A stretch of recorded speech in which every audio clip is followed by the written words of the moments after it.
நல்ல காலம் பிறந்திருச்சு,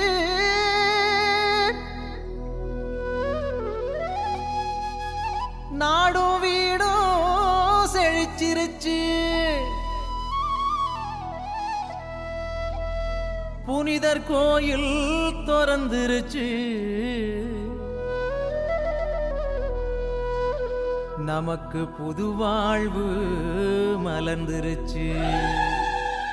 இங்கு உங்களோடு இணைந்து இந்த திருப்பலி ஆற்றுவதில் மிக்க மகிழ்ச்சியாக இருக்கின்றது.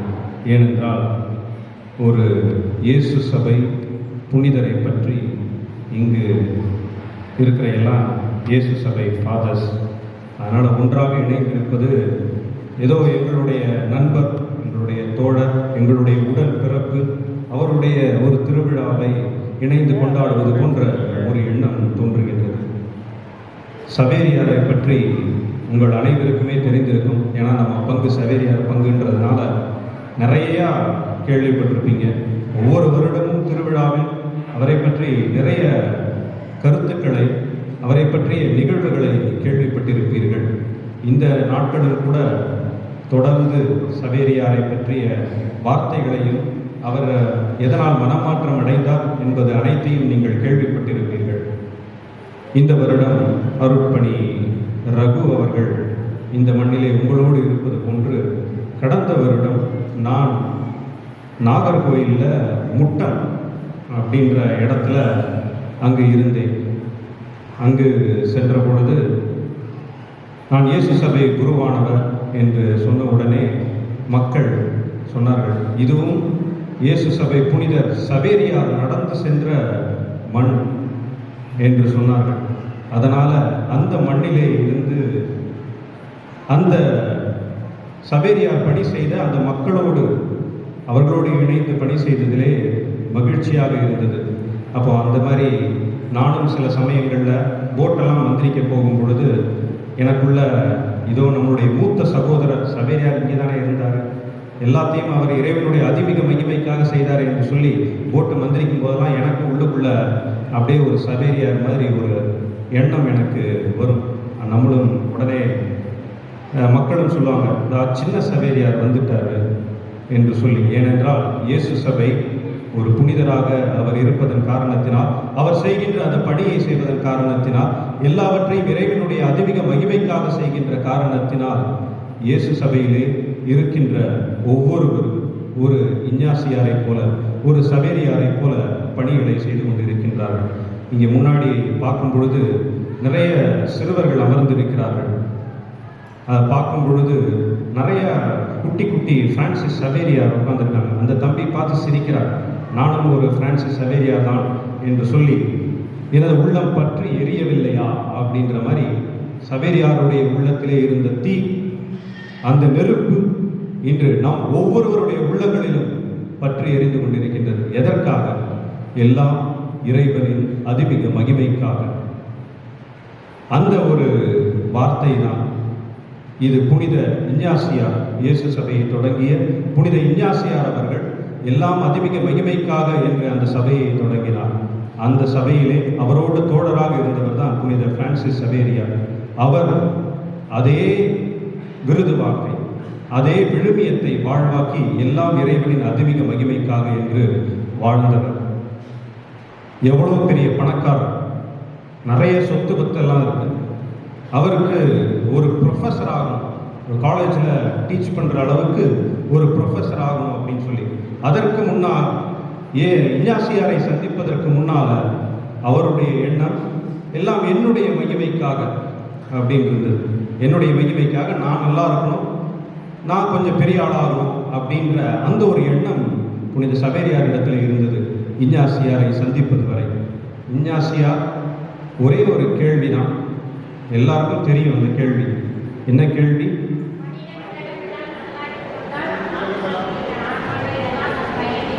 ஒருவர் உலகமெல்லாம் தனதாக்கி கொண்டால் தன் ஆன்மாவை இழப்பார் எனில் அதனால் வரும் பயன் என்ன என்ற அந்த ஒரே ஒரு கேள்வி. சாதாரண கேள்வி இல்லை, ரொம்ப ஆபத்தான கேள்வி, ரொம்ப பயங்கரமான கேள்வி, ரொம்ப கொடூரமான கேள்வி. ஏன்னா அந்த ஒரு கேள்விதான் அவருடைய வாழ்க்கையை எல்லாம் என் மகிமைக்காக என்று இருந்ததை எல்லாம் இறைவனின் அதிமிக மகிமைக்காக என்று புரட்டி போட்டது. இன்னைக்கு நாம் ஒவ்வொருவரும் நம்மிடம் அதே கேள்வியை கேட்டுக்கொள்ள வேண்டும். இன்னைக்கு நமக்கு பல ஆசைகள் இருக்கலாம், பல எண்ணங்கள் இருக்கலாம், பல சிந்தனைகள் இருக்கலாம். நான் யாருடைய மகிமைக்காக எல்லாவற்றையும் செய்கின்றேன் அப்படின்னு சொல்லும் பொழுது நாம் ஒவ்வொருவருமே இந்த ஒரு கேள்வி, ஒருவன் உலகமெல்லாம் தனதாக்கி கொண்டாலும் தன் ஆன்மாவை இழப்பாரெனில் வரும் பயன் என்ன என்ற அந்த ஒரு கேள்வியை நம்மிடம் மட்டுமல்ல, இன்னைக்கு எல்லாருமே ஒரு இஞ்ஞாசியாரை போல இருக்க வேண்டும். ஏன் அப்படின்னா, இன்னொரு சவேரியாரை நமது மண்ணிலே உருவாக்க வேண்டும். இந்த உலகத்திலே இந்தியாவின் பாதுகாவலராக இருக்கின்ற சவேரியாரை போல இன்னொருவரை நல்வழிப்படுத்த வேண்டும். தனக்கென்று இருக்கின்ற மாய வலைகளிலே சிக்கிக் கொண்டிருக்கின்றவர்களை மீட்டு அவர்களை இறைவனுடைய வழியிலே எல்லாம் அதிமிக மகிமைக்காக என்று அவர்களை சொல்ல வைக்க வேண்டும் என்றால், இங்கு இருக்கின்ற ஒவ்வொரு குழந்தைகளும், ஒவ்வொரு சகோதரர்களும், ஒவ்வொரு சகோதரிகளும் அனைவருமே ஒரு இஞ்ஞாசியாராக மாற வேண்டும். அப்போ அதே ஆபத்தான கேள்வியை கேட்பதற்கு நாமும் அழைக்கப்படுகின்றோம். ஒரு இளைஞரோ அல்லது நமது பங்கிலோ யாராவது ஒருவர் வழி தடுமாறி போய் கொண்டிருக்கின்றார் என்றால், இதே போல அவரது உள்ளத்தை குத்தும் வகையிலே நம்ம கேள்வி கேட்கணும். கேள்வி கேட்பதற்காகத்தான் நாம் அழைக்கப்படுகின்றோம். அப்படியாக இருக்கும் பொழுது நாம் ஒரு புனித இஞ்ஞாசியாரை போல இருக்கின்றோம். அந்த குத்தப்பட்ட உள்ளமானது மாற்றமடைந்து தனது குடும்பம் என்ற எண்ணத்திலிருந்து மாறி பிறருக்காக, கடவுளுக்காக வாழும் பொழுது அவர் ஒரு புனித சவேரியாராக மாற்றப்படுகின்றார். இந்த மண்ணிலே, இந்த மலையடிப்பட்டியிலே எல்லாருமே ஒரு சவேரியார், ஒரு இஞ்ஞாசியாராக மாறுவதற்கான அரிய வாய்ப்பு. இந்த வாய்ப்பை நாம் தட்டி பறித்து கொள்ள வேண்டும். அதனால் யாரெல்லாம் வழிதவறி செல்லுகின்றார்களோ அல்லது மனக்குழப்பத்தில் இருக்கின்றார்களோ, இந்த ஆபத்தான கேள்வி, இது போன்ற ஆபத்தான கேள்வியை நாம் கேட்கும் பொழுது நாம் இறைவனின் அதிமிக மகிமைக்காக அவர்களை பணி செய்ய அழைக்கலாம். ஆக ஆபத்தான கேள்விகளை கேளுங்கள். நான் இறையழைத்தல் ஊக்குனராகவும் இருக்கின்றேன். இயேசு சபைக்கு இறையழைத்தல் பணியை செய்து கொண்டிருக்கின்றேன்.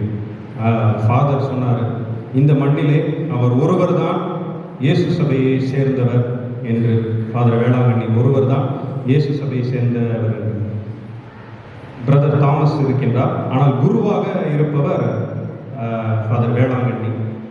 அப்போ இவரும் ஒரு காலகட்டத்திலே ஒரு புனித சவேரியாரை போல இருந்திருப்பார். அதற்கப்புறம் அதே போல யாராவது ஒரு இஞ்ஞாசியார் மாதிரி ஒருத்தர் கேள்வி கேட்டதனால அவர் இன்னைக்கு ஒரு புனித சவேரியாரை போல, ஒரு குட்டி சவேரியாராக இந்த மண்ணிலே உருவெடுத்திருக்கின்றார். அதே போல இன்னும் இந்த மண்ணிலே குட்டி குட்டி சவேரியார் இங்கே இருக்கிறாங்க. அப்போ இவர்களுடைய பெற்றோர்கள், இவர்களுடைய மறைக்கல்வி ஆசிரியர்கள் இதே போல ஒரு கேள்வியை கேட்கும் பொழுது, நீ எந்த பாதையிலே சென்று கொண்டிருக்கின்றாய்? உன்னுடைய பாதையை நீ நல்வழிப்படுத்து. நீ இறைவனுக்காக பணி செய், கடவுளுக்காக பணி செய், இறைவனின் அதிமிக மகிமைக்காக பணி செய் என்று நாம் சொல்லும் பொழுது அவர்களுடைய வாழ்விலே நிச்சயமாக பிற்காலத்திலே யோசித்து பார்க்கும் பொழுது அந்த சிறுவர்களோ சிறுமிகளோ, இதோ நம்முடைய வாழ்விலே இந்த கேள்வியை கேட்ட அவர்தான் புனித இஞ்ஞாசியா என்று உங்கள் ஒவ்வொருவரையும் நினைத்து பார்ப்பார்கள். அன்பார்ந்தவர்களே, சவேரியார் எல்லாவற்றையும் விட்டுவிட்டு, தனக்கு இருந்த ஆசைகள் அனைத்தையும் துறந்து விட்டு அவர் வந்தார். அந்த ப்ரொஃபஸர் ஆகணும் அப்படின்ற அந்த கனவிலிருந்து மறுபடியும் நான் கடவுளுக்காக பணி செய்கிறேன் என்று சொல்லி இஞ்ஞாசியாரோடு சேர்ந்தது கடவுளுடைய அதிமிக மகிமைக்காக.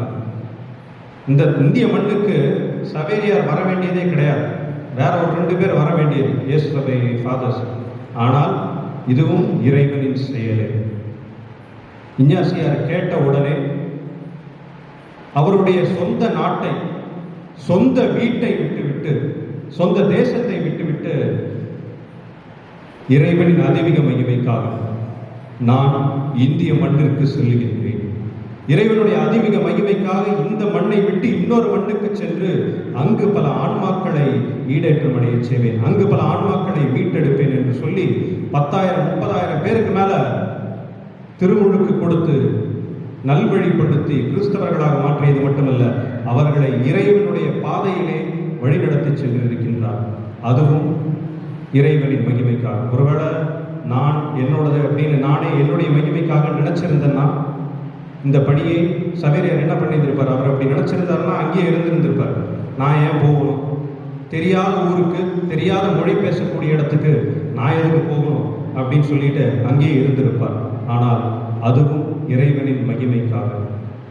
அதில் சவேரியார் வாழ்ந்தது இந்த வார்த்தைகளை சிந்தித்து பார்த்தோம் என்றால், மகிமை என்ன? மகிமைக்காக என்ன மகிமை? யார் அந்த மகிமை என்று நம்ம கேட்கும் பொழுது, இந்த மகிமை அப்படின்றது கடவுளை மாட்சிப்படுத்துவதற்கு, உண்டாலும் குடித்தாலும் எல்லாவற்றையும் இறைவனின் மகிமைக்காக செய்வோம் என்று சொல்லி பவுலடியாரும் சொல்லுகின்றார்.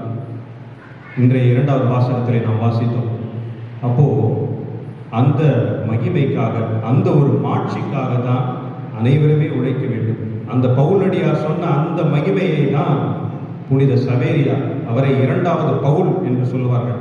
ஏன்னா கிறிஸ்தவம் பரவுவதற்கு, இந்த உலகத்திலே பரவுவதற்கு முக்கிய காரணமாக இருந்தவர் பவுலடியார். அதே போல பல நாடுகள், பல இடங்கள் எல்லாம் சுற்றி இந்த இந்திய மண்ணிலும் கிறிஸ்தவம் பரவுவதற்கு காரணமாக இருந்தவர் புனித சவேரியார், 2வது பவுல் என்று அழைக்கப்படுவது. ஆக இந்த மகிமை அப்படின்ற போது நான் நல்லா இருக்கணும், எனது குடும்பத்திற்காக நான் செய்கின்றேன் என்பது மட்டுமல்ல மகிமை.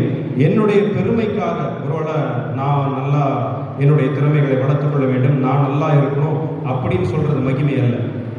என்னுடைய எண்ணங்கள், என்னுடைய சிந்தனைகள், என்னுடைய சொல், செயல் எல்லாவற்றையும் கடவுள்கிட்ட கொடுத்து நீங்க பார்த்துக்கோங்க, உங்களுக்கு என்ன விருப்பமோ அதை எனக்கு செய்யுங்க. நான் எனக்கு விருப்பமானதை செய்வது மகிமை அல்ல, மாறாக இறைவன் அவருக்கு விருப்பமானதை என்னிடம் செய்வதுதான் இறைவனுக்கு மகிமை. அந்த மகிமைக்காக நாம் நம்மையை கையளிக்க, ஒப்பு கொடுக்க அழைக்கப்படுகிறோம்.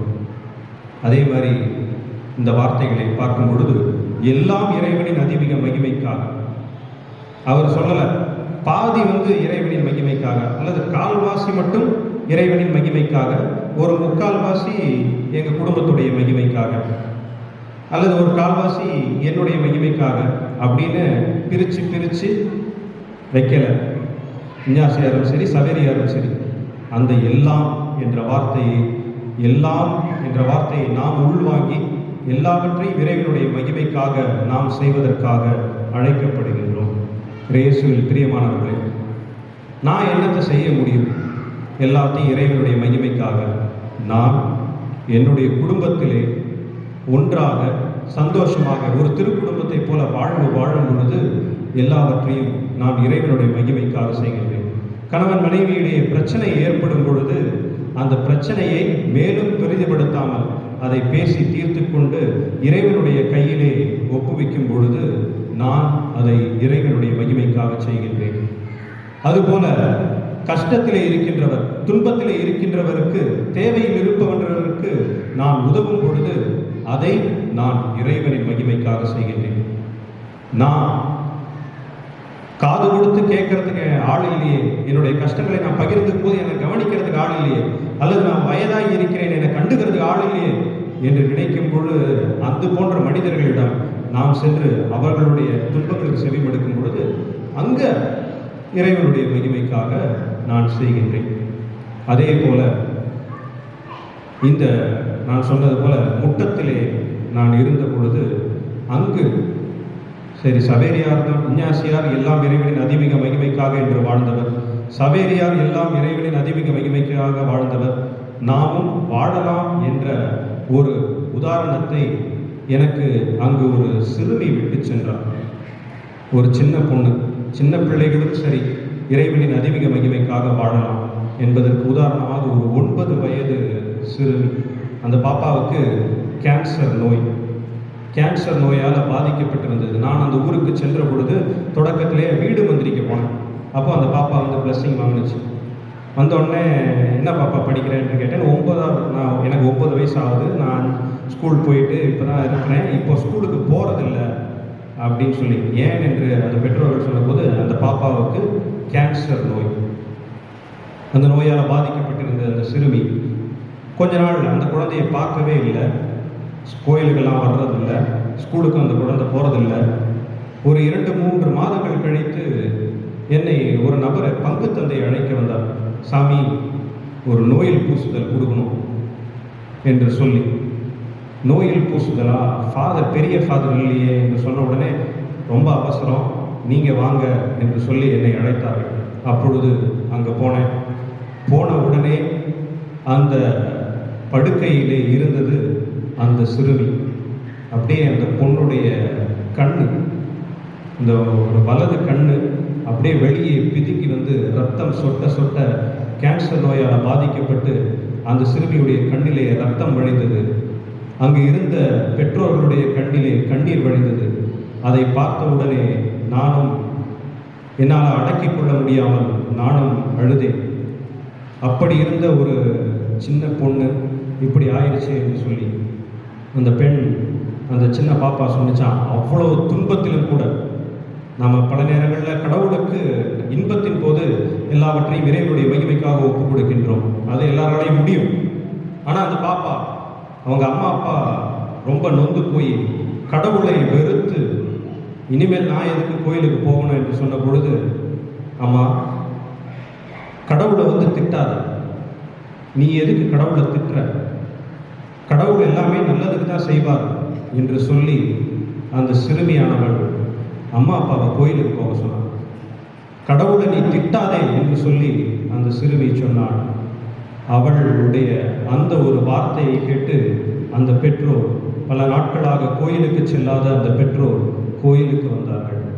அவள் அந்த துன்பத்திலும் எல்லாவற்றையும் இறைவனுடைய மகிமைக்காக என்று சவேரியார் எத்தனை ஆன்மாக்களை கடவுளுடைய பாதத்திலே சேர்த்தார்களோ, அதுபோல அந்த சிறுமியானவள் அவங்க அப்பா அம்மாவுடைய ஆன்மா கடவுளை நோக்கி செல்ல வேண்டும் என்று சொல்லி அதற்கான ஆயத்தப்படுத்தியதாக, தான் இறப்பில் படுத்த படுக்கையிலே செத்து கொண்டிருக்கின்றேன் என்று தெரிந்த பொழுதும் அந்த ட்ரீட்மெண்ட், கேன்சர் ட்ரீட்மெண்ட் ரொம்ப வலியை கொடுக்கக்கூடிய ஒன்று. அந்த ஹாஸ்பிட்டலில் இருந்தவங்க எல்லாருமே அது போல ட்ரீட்மெண்ட் எடுத்துக்கிட்டவங்க எல்லாமே அழுதாங்க, வலி வேதனை தாங்க முடியாமல். ஆனால் இந்த பெண் ஏதோ ஒரு ஜெபத்தை சொல்லி சொல்லி அதை அப்படியே சிரிச்ச முகத்தோடையே அந்த பொண்ணு இருந்திருக்கு. உடனே அந்த இருந்த இஸ்லாமிய சகோதரி ஒரு பெண் அங்கே அந்த ஹாஸ்பிட்டலில் கூட இருந்தாங்க. இந்து சகோதரர்கள் இருந்தாங்க. எப்படிமா, எப்படி இந்த 9 வயசுல, இந்த சின்ன வயசுல எப்படி உன்னால இருக்க முடியுது, இந்த வேதனை எப்படி தாங்க முடியுது என்று. அதற்கு அந்த பெண், எல்லாம் கடவுள் எனக்கு இருக்கின்றார், கடவுள் என்னை வழி நடத்துகின்றார் என்று சொல்லி ஒரு சின்ன ஒரு ஜெபத்தை, அந்த சிறுமி சொல்லக்கூடிய அந்த ஜெபத்தை சொன்னார். அதை கேட்டு அவர்களும் தங்களுடைய வாழ்வில் அதை பின்பற்றினார்கள். இதுதான் எல்லாம் இறைவனின் அதிமிக மகிமைக்காக. அன்பார்ந்தவர்களே, இது ஏதோ புனிதர்கள் மட்டும்தான் இந்த மாதிரி செய்யணும், புனிதர்களால் மட்டும்தான் முடியும் என்பது அல்ல. நாம் நம்முடைய பார்வையை மாற்றும் பொழுது எது உண்மையாகவே இறைவனின் அதிமிக மகிமைக்காக, இறைவனிடம் ஆன்மாக்களை சேர்ப்பது மட்டுமல்ல, அவர்களுடைய வாழ்விலே ஒரு மாற்றத்தை ஏற்படுத்துவது. அந்த பொண்ணு கூட இருந்தவங்களோட இந்த பொண்ணுடைய சிரிப்பின் மூலமாக, இந்த பொண்ணுடைய ஜெபத்தின் மூலமாக கூட இருப்பவர்களுடைய வலியை தீர்த்து அவர்களுடைய முகத்திலும் ஒரு புன்னகையை கொண்டு வந்தாலே அதுதான் இறைவனின் அதிமிக மகிமைக்காக. இயேசுவில் பிரியமானவர்களே, இன்று நாம் சிந்திப்போம், இறைவனின் அதிமிக மகிமைக்காக என்னால் என்ன செய்ய முடியும் என்று. புனித இஞ்ஞாசியாரால் முடியும் என்றால், புனித சவேரியாரால் முடியும் என்றால், ஏன் உன்னால் முடியாது என்ற அது ஒரு கேள்வியை நாமும் கேட்போம். ஆபத்தான கேள்வியை கேட்போம். அந்த ஆபத்தான கேள்வியை கேட்கும் பொழுது படபடப்பு ஏற்படுகின்றது. நிச்சயமாக சவேரியாருக்கு ஒரு படபடப்பு ஏற்பட்டு இருக்கும். என்னடா இந்த மனுஷன் எங்கே போனாலும் விட மாட்டுறாரு, சுற்றி சுற்றி வந்து ரவுண்டு கட்டி நம்மகிட்ட கேள்வி கேட்குறாரு அப்படின்னு சொல்லி அவருக்கு அந்த ஒரு படபடப்பு ஏற்பட்டு இருக்கும். இன்னைக்கு நாங்களும் இறை அழைத்தலுக்காக ஒரு சில கிராமங்களுக்கு அப்படியே போகும் பொழுது, தம்பி யாருக்காவது ஃபாதர் ஆகணும்னு ஆசை இருக்கா என்று கேட்டப்போ ஒரு படபடப்பு. சின்ன பசங்களோட மட்டுமில்லை, அந்த 10ஆம் வகுப்பு 11வது 12வது படிப்பவர்களுடைய உள்ளத்திலே ஒரு படபடப்பு. அந்த படபடப்பு நல்லது. படபடப்பு, அந்த ஒரு தயக்கம், அந்த ஒரு கலக்கம் அனைத்துமே நல்லது. அந்த தயக்கத்திலிருந்து தான் ஒரு சவேரியார் இறைவனின் மகிமைக்காக செயல்பட்டது போல நம்முடைய உள்ளத்திலே ஏதோ ஒரு நல்லது செய்யறதுக்கு முன்னாடி, ஒரு காரியம் செய்யறதுக்கு முன்னாடி அனைவருடைய உள்ளத்திலுமே ஒரு படபடப்பு ஏற்படலாம், ஒரு தயக்கம் ஏற்படலாம். அந்த தயக்கமானது நீ இந்த நல்ல காரியத்தை செய், இந்த வழியிலே நீ செல் என்று சொல்லுவதற்கான இறைவனுடைய குரலாக இருக்கலாம். அந்த குரலுக்கு நாம் அனைவருமே செவிமடுக்க வேண்டும். அதுபோல அந்த பசங்களுடைய உள்ளத்திலே இன்றைய விதைக்கப்பட்ட அந்த ஒரு பயம், அந்த ஒரு படபடப்பு, ஒருவேளை போய் பார்க்கலாமோ, ஒருவேளை ஃபாதராக ஆகி போய் பார்க்கலாமோ, இல்லை ஒரு கேம்ப் அட்டன் பண்ணனா அந்த ஒரு வாரத்தில் ஏதாவது உள்ளத்திலே மாற்றம் ஏற்படுமோ, அந்த குழப்பம் நல்லது. அந்த குழப்பத்தில் இருக்கும் பொழுது அவர்களை இறை வழியிலே நாம் ஒருங்கிணைக்கலாம். இன்று எல்லா சின்ன பிள்ளைகளுடைய உள்ளத்திலும் ஒரு படபடப்பு ஏற்பட வேண்டும். அதற்கு பெற்றோர்களாகி நீங்கள், மறைக்கல்வி ஆசிரியர்களாகி நீங்கள் அந்த ஒரு கேள்வியை உங்களுடைய பிள்ளைகளிடத்திலே கேளுங்கள். அறுவடையோ மிகுதி, வேலையாட்களோ குறைவு என்று ஆண்டவர் இயேசு கிறிஸ்து சொல்லுகிறார். அன்னைக்கு சொன்னார், இன்னைக்கும் சொல்றார், அறுவடையோ மிகுதி, வேலையாட்களோ குறைவு என்று சொல்லி. இங்க கேட்டனா எத்தனை பேர் சிஸ்டர் ஆவீங்க? சிஸ்டர் ஆகணும்னு ஆசை இருக்கு. பசங்களுக்கு ஃபாதர் ஆகணும்னு ஆசை இருக்கா? கைத்தொகு ஃபாதர் ஆகணும் அப்படின்னு. நானும் ஒரு சவேரியார் மாதிரி, தம்பி ஆரஞ்சு சட்டை, தம்பிக்கு ஆசை இருக்கிறது, பாதி கை வந்துருச்சு, அது ஒரு குழப்பத்தில் இருக்க. இந்த குழப்பம் நல்லது. அதுபோல் இன்னைக்கு 10ஆம் வகுப்பு 11, 12 என் காலேஜ் படித்தவங்க கூட அவருடைய உள்ளத்திலே அந்த படபடப்பு இருக்கும் பொழுது நீங்கள் இறைவனுடைய பணிக்கு வாருங்கள். எல்லாம் இறைவனின் அதிமிக மகிமைக்காக என்று மக்கள் பணியை செய்யுங்கள். இறைவனுடைய பணியை தொடர்ந்து செய்யுங்கள். அன்பார்ந்தவர்களே, இந்த நேரத்திலே நாம் அனைவரும் அந்த தூய சவேரியாருடைய உள்ளத்திலே பற்றி எரிந்த அந்த நெருப்பு இன்று எனது உள்ளத்திலும் பற்றி எரிய வேண்டும் என்று கேட்போம். அந்த சிறுமி எவ்வாறு எல்லாம் இறைவனின் அதிமிக மகிமைக்காக என்று வாழ்ந்தாரோ, அதுபோல அந்த சிறுமி சொன்னது போல தனது பெற்றோரை நல்வழிப்படுத்தினார், அந்த மருத்துவமனையில் இருந்தவர்களை நல்வழிப்படுத்தினார். இறுதியிலே அந்த பெண் அந்த பெற்றோரிடம் சொன்னது, என்னை கூட்டிட்டு போகிறதுக்கு ஒருத்தர் வெள்ளை ட்ரெஸ்ஸு போட்டு தாடி வச்சுட்டு ஒருத்தர் வர்றாரு என்று சொல்லி அந்த பெண் சொன்னாள். அந்த நேரத்தில் தான் நானும் இறைவனுடைய தூதனாக இறைவனுடைய பணியிலே இருக்கும்போது சென்றேன். அந்த சிறுமியினுடைய கரங்களை பிடித்து கொண்டிருந்தேன். அப்போ என்னுடைய கரங்களிலே அந்த சிறுமியினுடைய உயிர் பிரிந்தது. உயிர் பிரிந்த உடனே அது கூட இருந்தவங்க எல்லாருமே கதறி எழுதார்கள். அந்த தாய் சொன்னார், இறைவன் அவருடைய தூதரை அனுப்பி எனது சிறுமியை, எனது மகளை எடுத்து கொண்டு விட்டார் என்று சொல்லி, இறைவனுடைய கையிலே அவளை ஒப்படைக்கிறேன் என்று சொல்லி, இறைவனை திட்டிக் கொண்டிருந்த அந்த தாயினுடைய வாழ்விலே அந்த இறுதியாக அந்த மாற்றத்தை விதைத்தாளே அந்த சிறுமி. அவள் எல்லாம் இறைவனின் அதிமிக மகிமைக்காக என்று வாழ்ந்தவர். ஆமென்.